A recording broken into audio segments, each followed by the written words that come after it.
Hey everyone! Welcome to another CIS Alumni podcast featuring medical professionals from CIS and their impact on society. It is now mid-April 2021, a year from our last conversation. I am Tiff Wu, class of 06, an ophthalmologist at Caritas Medical Center. Today, we're going to examine the situation in Hong Kong as the vaccine rollout continues. Joining me today, we have Alfred, class of 02, working at the ICU at Queen Mary. Class of 02, an ophthalmologist at United Christian Hospital. And Oscar, class of 08, a resident cardiologist at Runji Hospital. Oscar, how has it been for you this year? It truly has been an interesting year with regards to how COVID has panned out over the last year. It wasn't too long ago where, we had this very podcast and we talked about how we think it might end in a few months or it might die down in the summer. But here we are, a year on, and we are still with COVID. Certainly from a frontline worker's point of view, it has been challenging in terms of having to be in contact with confirmed cases.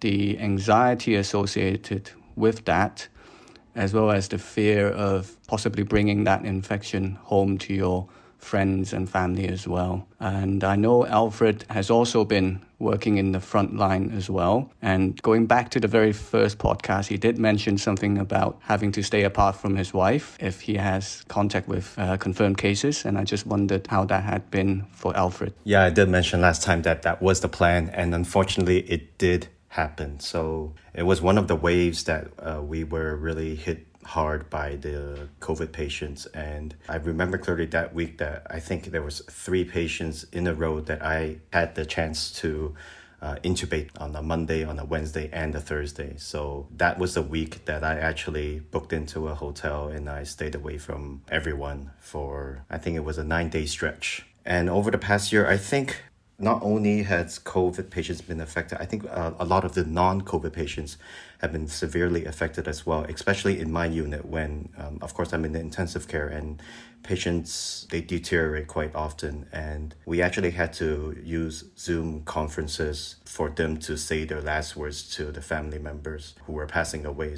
That's been quite difficult, but fortunately, most of the family members have been extremely understanding during these hard, difficult times. Yeah, you mentioned the limited interactions that patient had with family and relatives because of the restricted visiting that's allowed at public hospitals. And I think at the very beginning, patients and families found it very difficult. And I think throughout this COVID pandemic, what we've managed to do is somehow cope with that. In particular, I think we've embraced technology in the way that we haven't done before. Even though family won't be able to see them physically, they will still be able to see them through video calls where at least there is some level of comfort that we can provide them that we weren't able to do otherwise.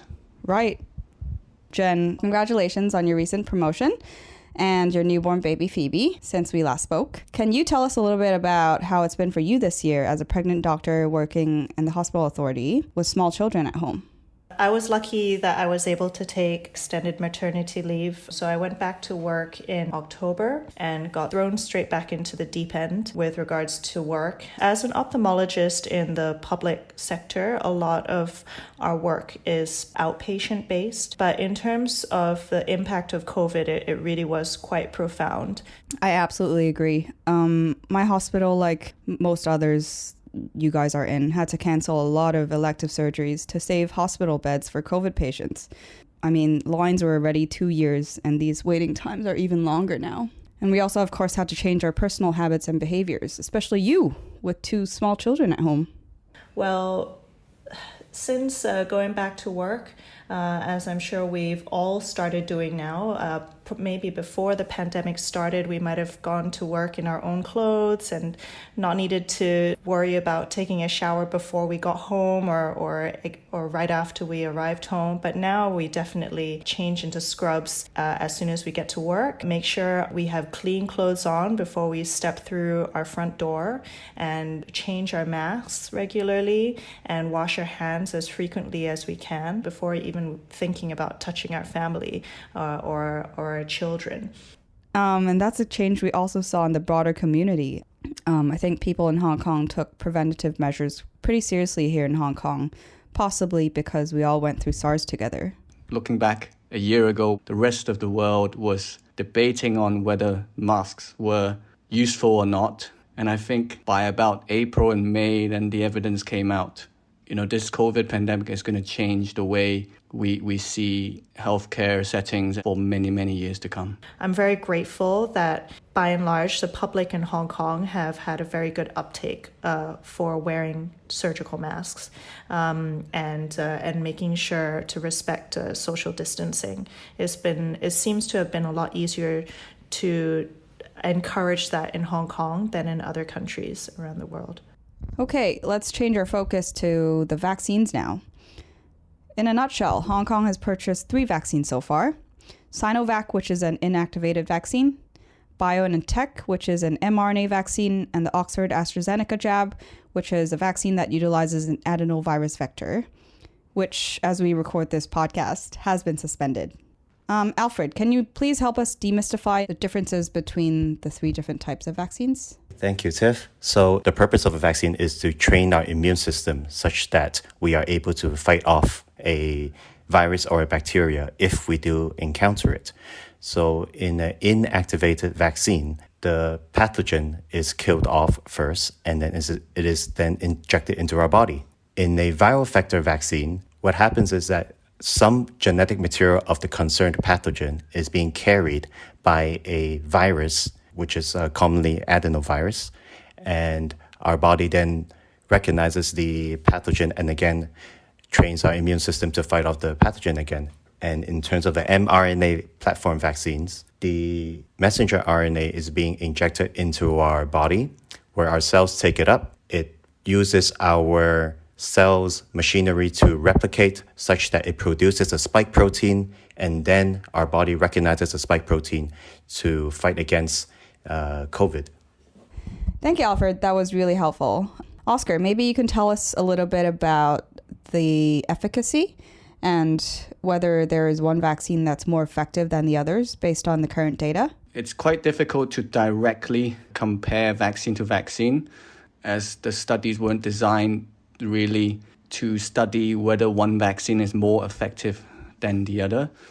I know that a lot of people are using efficacy percentage as a way to compare the effectiveness of the vaccine. It is something that we can refer to, but it's not something that I would solely depend on in terms of vaccine usefulness or effectiveness. I wouldn't necessarily say that a 95% efficacy is definitely better than, say, a 70% vaccine, because the numbers and the data are from 2 different sets of participants and 2 different sets of data. Got it. Thank you, Oscar.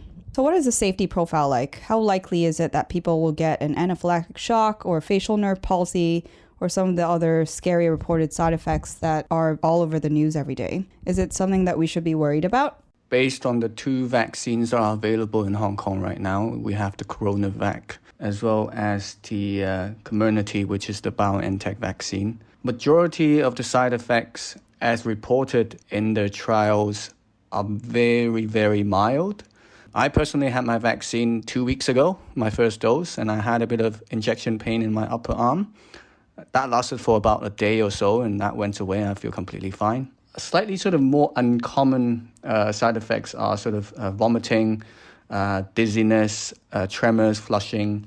And Tiff had mentioned something about a very severe allergic reaction, or sometimes what we call anaphylaxis. It is a serious side effect, but it's important to note that it really only happens in very, very small percentage of patients. We have a very good safety monitoring of COVID-19 vaccines as they're being given out. I think ultimately, vaccination is really one of the ways that we can step out of the shadows of this COVID pandemic. I like that analogy. I just got my first jab, and thankfully, I felt completely fine afterwards with completely no side effects, but everybody reacts differently. Maybe a question to the panel. Is there evidence that these vaccines target the new variants that have emerged, or will I eventually need a booster shot? Currently, they found that the BioNTech vaccine is effective against the UK variant and the Brazilian variant, but it's less effective against the South African variants. And unfortunately, with the coronavac vaccine, there's limited data against these variants themselves, because I think outside of China, the main trial data has come from South America. I think in terms of us perhaps needing boosters, I think there is a consensus from the scientific community that we may need to have booster shots possibly every year or every season in order to be able to catch up with these new variants, because as the virus spreads among a population, it will inevitably undergo mutations, and the more it spreads, then the more mutations occur, and there will be one lucky virus that has a jackpot genetic makeup that is able to evade the current vaccines that we have. And then sooner or later, that genetic makeup will rise to become the dominant variant in a particular area, with a potential to spread across different countries. This sounds scary, but that is exactly what happened with the South African variants, and it is what happened with the UK and the Brazilian variants. So unfortunately, with these kind of viruses, we are at the moment playing catch up. And the only way to really catch up is to get everyone vaccinated as soon as possible before these new variants take hold. Maybe that's a good place to stop for today. Thank you everyone for tuning in, and huge thank you to our panel for the interesting contributions. Listeners, you can keep up with what our peers are up to on the CIS Alumni Connect platform. I'm Tiff Wu. Thank you for listening.